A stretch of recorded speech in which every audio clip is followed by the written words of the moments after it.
So this is the response that I got from a white supremacist when I made a video against the Patriot Front. So please let me educate you in front of the whole world. I agree with you that European empires did conquer large parts of this land, the USA.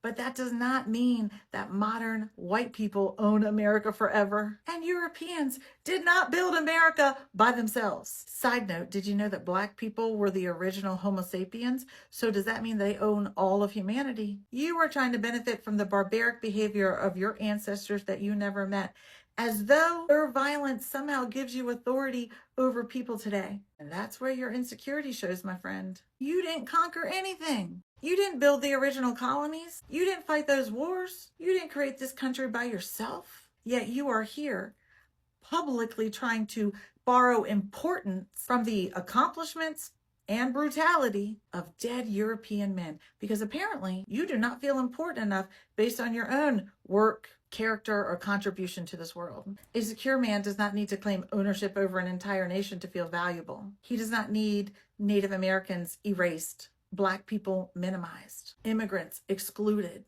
or women's labor ignored so that he can feel taller, more important, superior. That's what elementary kids at recess do. But you need to know that America is not inherited racial property. It belongs equally to the citizens living here now. But you inherited a story, mistook it as a title deed, and are now trying to turn someone else's violence into your own personal accomplishment.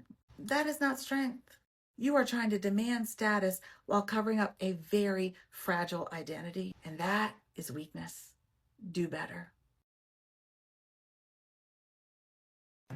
The largest white supremacist group known in the United States has 540 active members. It is organized and ran by a 27-year-old named Thomas Ryan Rousset out of Grapevine, Texas. They also operate a bunker out of Tennessee. And if you think we're going to stand by and let a little fucking snot-nosed kid, 27 years old, feed our children this fucking propaganda bullshit, I say fuck no. That ain't happening. You have a fucking 27-year-old kid, yes, I said fucking kid, that thinks he knows history. But we older generation, we have lived through fucking history. And we are going to put a stop to this shit.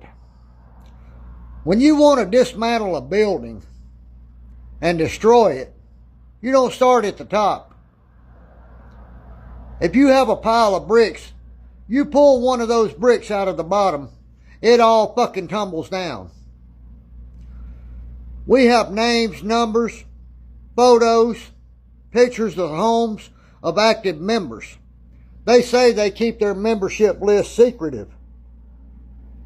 No, it's not a secret.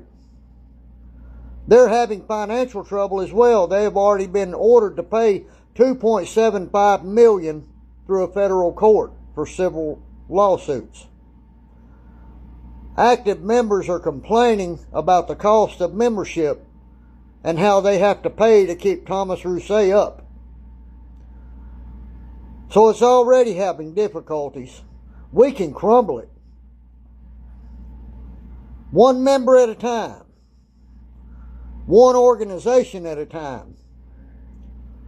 We're about to take movement and motion and put this in action. I'm ready. I'm about to embark on a journey and expose them all. I guarantee you I will. I took an oath to this country, and that's enough for me. So please come together, guys. It doesn't matter how you support it. You can send gifts through this video, through the comment section. You'll see a little gift box and you can send gifts through the video, or you can support through the GoFundMe link in my bio. We've already raised $200 and some odd. I'm sorry, I don't remember the exact amount. But if you can send $1, $5, whatever, $10, everything will go toward this effort.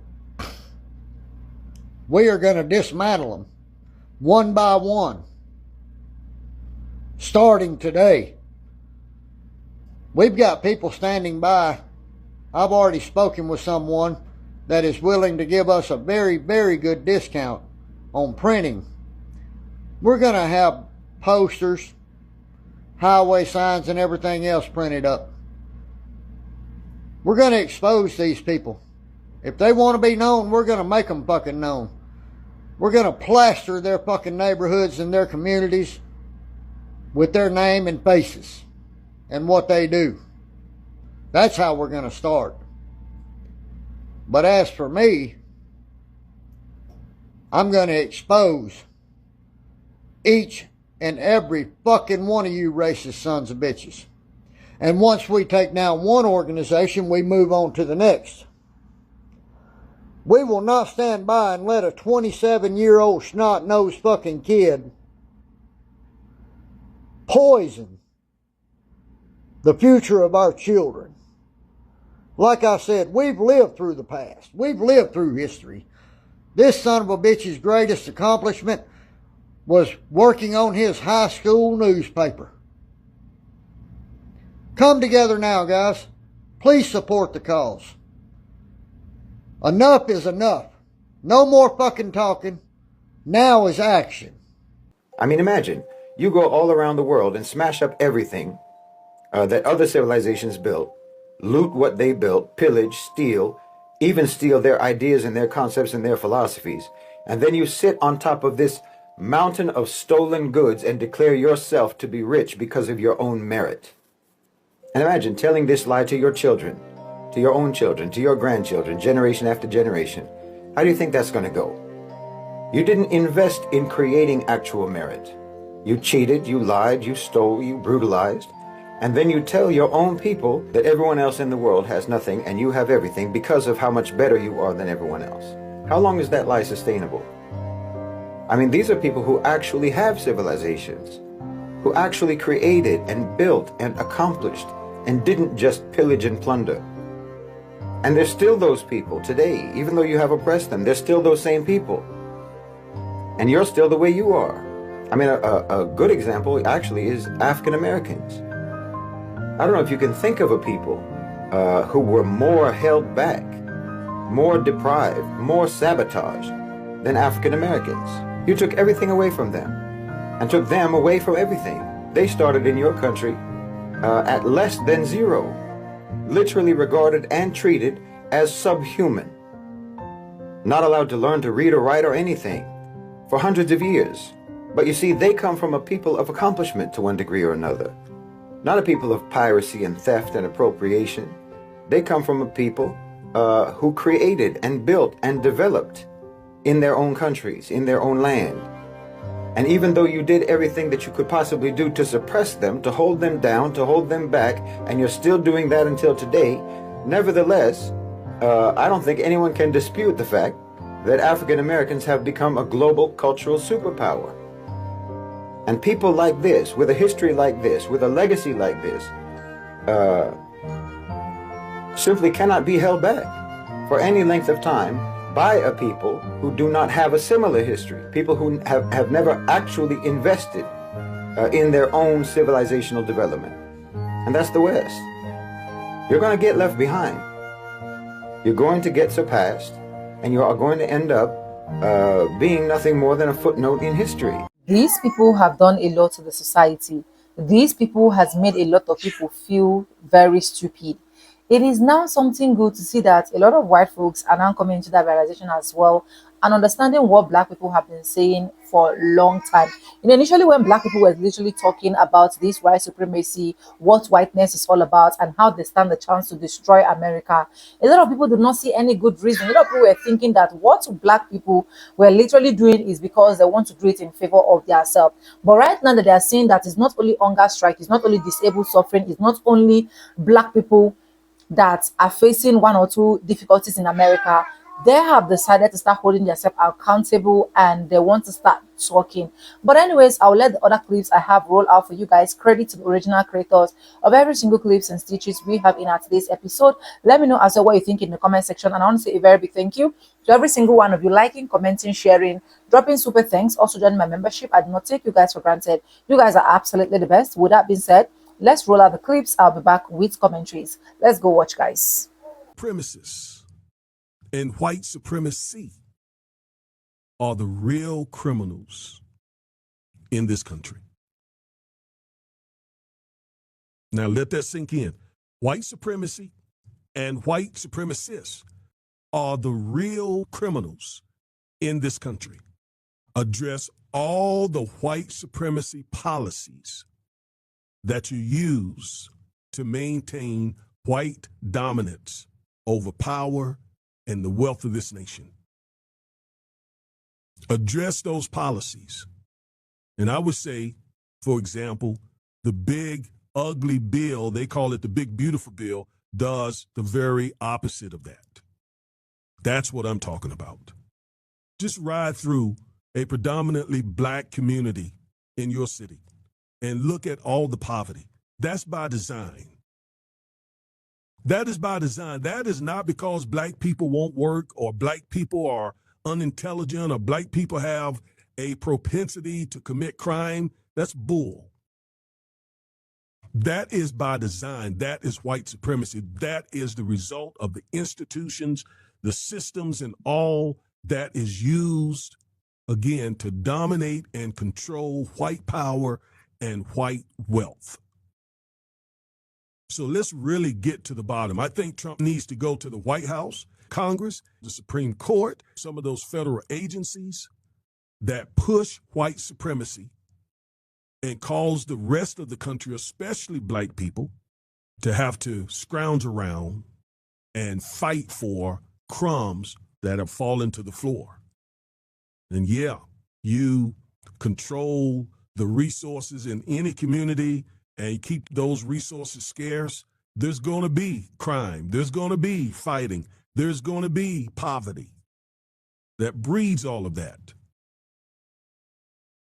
A good place to look is go to any Native American reservation and see what you see. You see many of the same issues.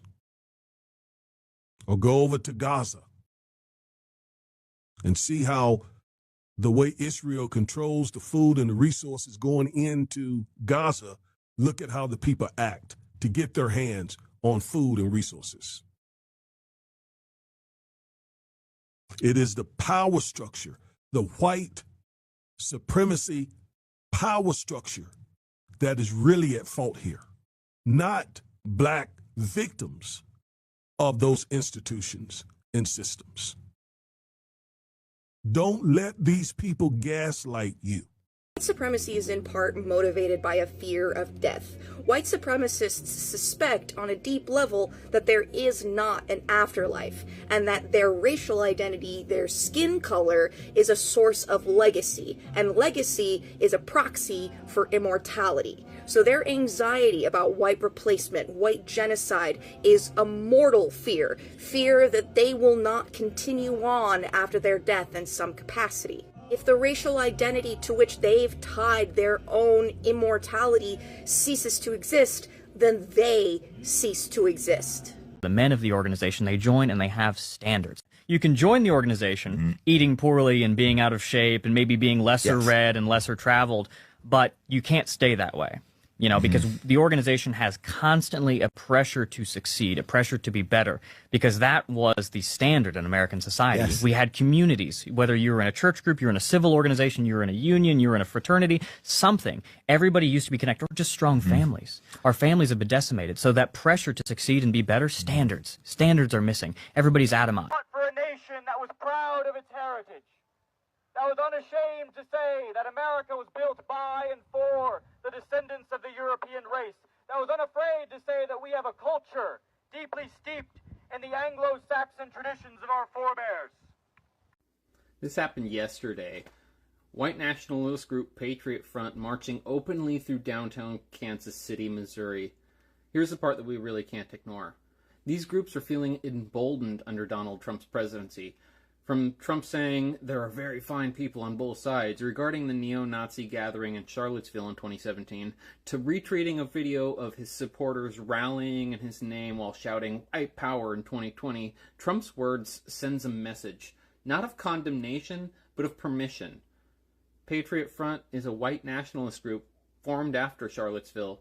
They don't just organize, they're recruiting, and they want the country built on racial purity. Kansas City leaders are condemning the march, but that's not enough if the federal government refuses to call this what it is. Domestic extremism. White nationalism isn't just surviving, it's organizing, and under this administration, it's marching in broad daylight.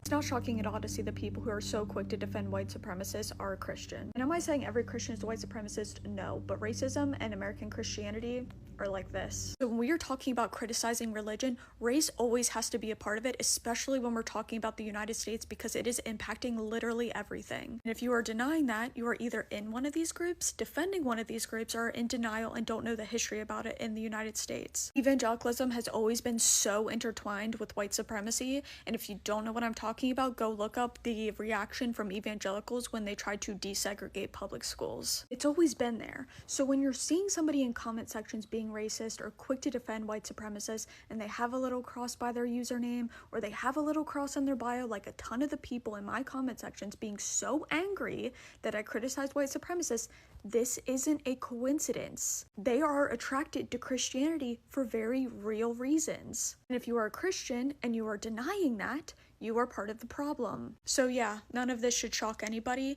because this has not changed at all. You know what's crazy? The fact that white supremacy is so engulfing of white people, and they don't even realize it at the time, I don't think. White supremacy is so palpable between them that it has white women actively voting against their best interests, against their freedom, against their humanity, in hopes of impressing their husbands, in hopes of impressing their preachers and other male leaders in the community, in hopes of finally being seen as equal to white men. And what's even crazier is they do all of that and it never works in their favor. These white men will never see them as equal. Their womanhood will always keep them as subordinate to white men. And it's just, it's gotta suck to actively vote against the things that give you autonomy, because you think that's what you have to do for little Timmy Turner to finally see you as a person. And he never will. Gotta suck. People are suffering from white supremacy too. I had a conversation with a client the other day who is a professor. They teach about white supremacy, African American rhetoric, and XYZ, and different concepts in the diaspora. And we were talking about how white people also are affected and are suffering from white supremacy as well, in the way that my phone overheated, but in the way that white people have no connection to their own culture or any culture whatsoever other than whiteness, white American culture. So an example of this would be that my friend and client who asked his class, how many of you participate in mutual aid? Nobody raised their hand. None of the white people raised their hand. He goes, okay, let me rephrase that, and says, how many of you have gone to a friend's house and their parents cooked for you? And then everyone raised their hand. And he goes, right, this is mutual aid.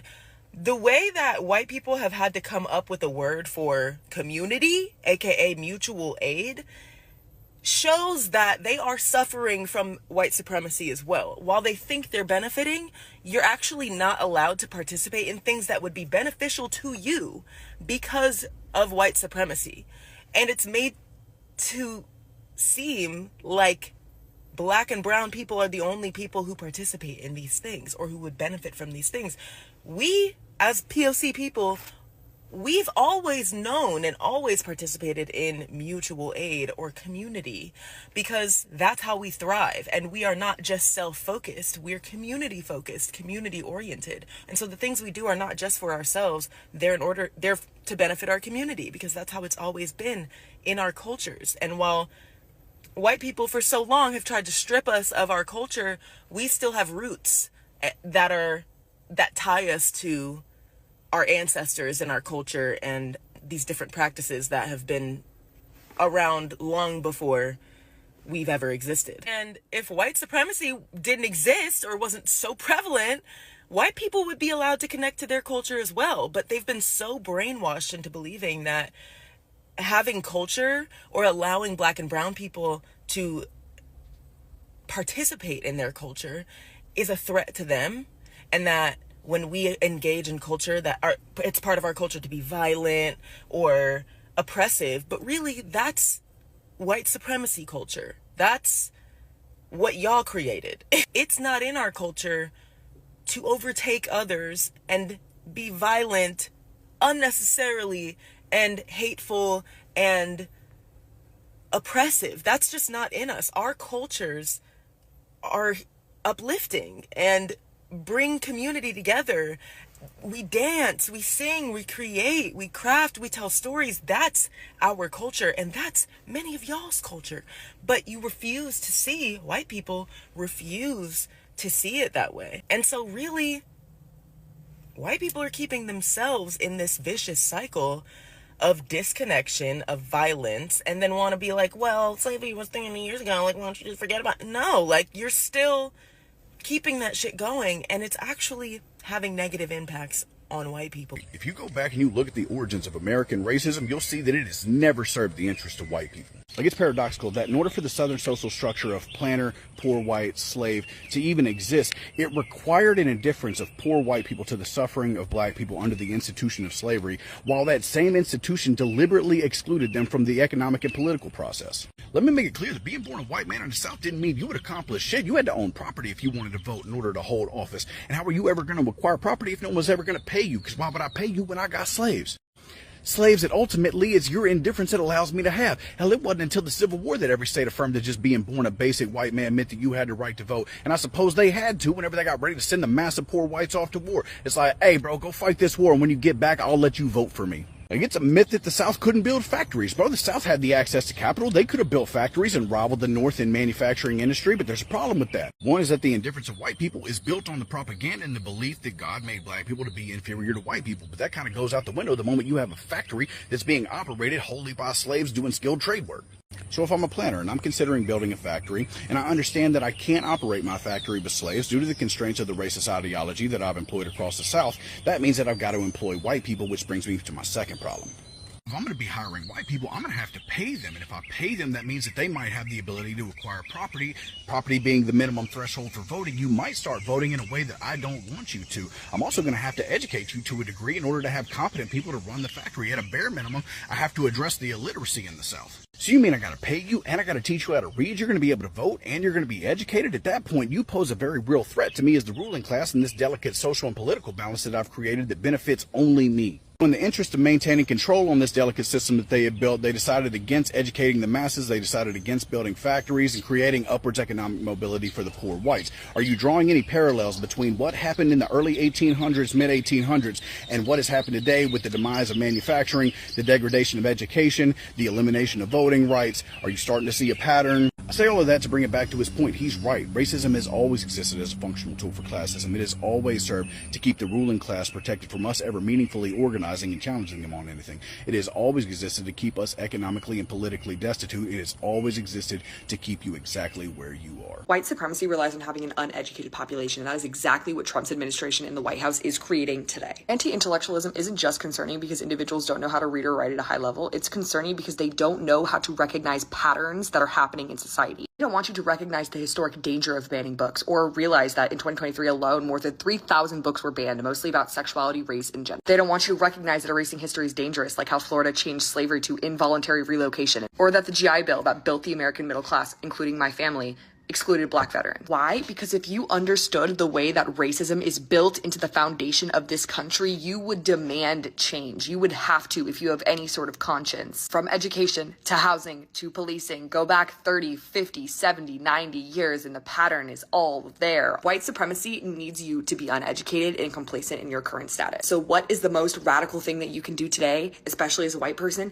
Get educated, read a book, stop dismissing critical race theory as woke propaganda and actually look at the foundation of what we are saying, and you will literally be shocked. So this is the response that I got from a white supremacist when I made a video against the Patriot Front. So please let me educate you in front of the whole world. I agree with you that European empires did conquer large parts of this land, the USA.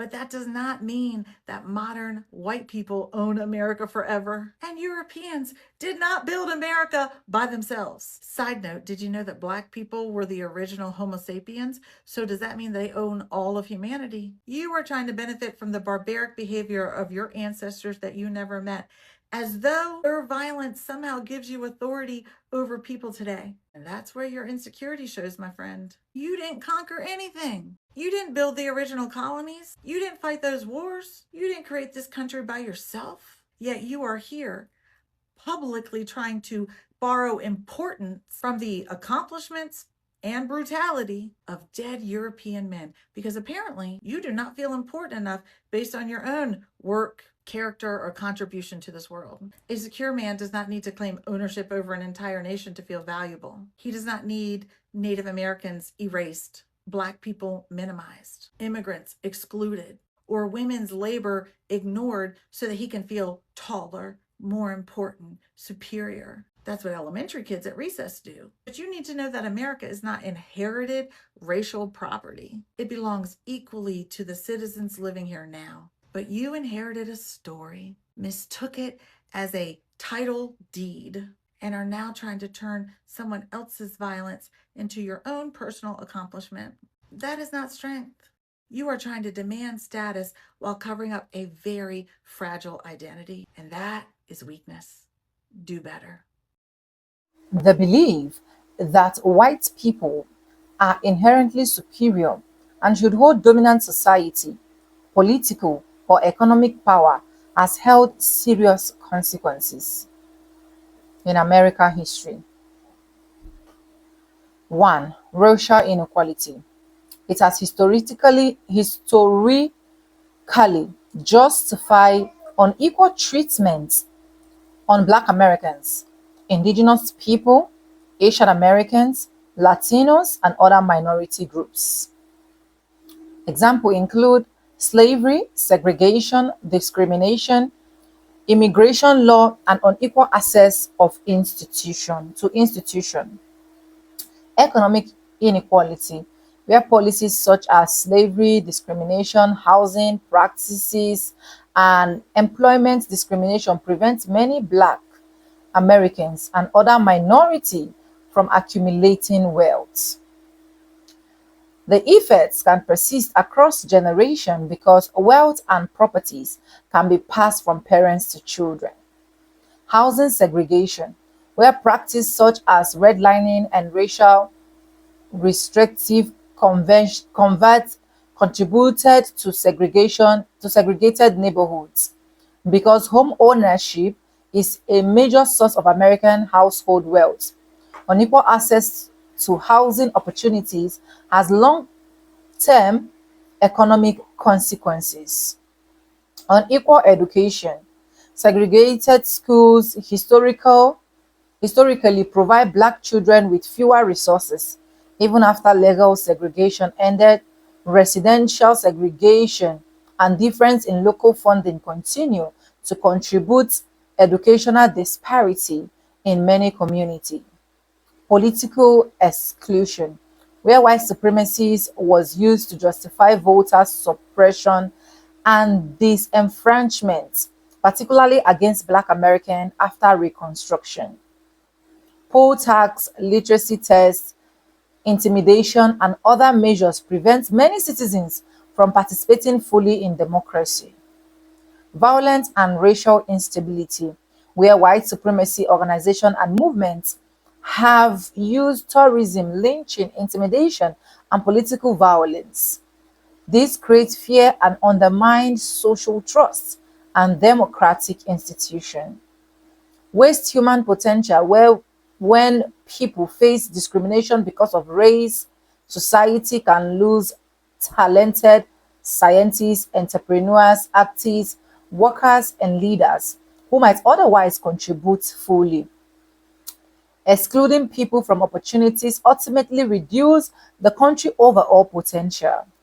Division between America, where racial hierarchy encourage people to view other Americans as competitors or enemy rather than equal citizens.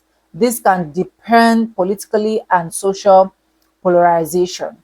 Damage to democracy, A democracy system depends on the principle that citizens have equal political rights. A racial hierarchy conflicts with that principle because it assigns different social or political values to people based on ancestries. International consequences, where American history of racial discrimination has sometimes weakened its credibility and promoting human rights and democratic abroad. Foreign movement and movement has historically pointed to American racial inequality as evidence of hypocrisies. And like I said, these are the disadvantage of what the white supremacy has literally caused in America. And I'm happy that a lot of white people are now finding out and understanding where the pains of Black Americans are coming from. And I'm also happy that a lot of them right now are regretting, and that is why they are coming out to say what they are literally saying. Just like what this man, actually the first clip I actually rolled out for you guys said. He said absolutely the fact that every single person needs to hear.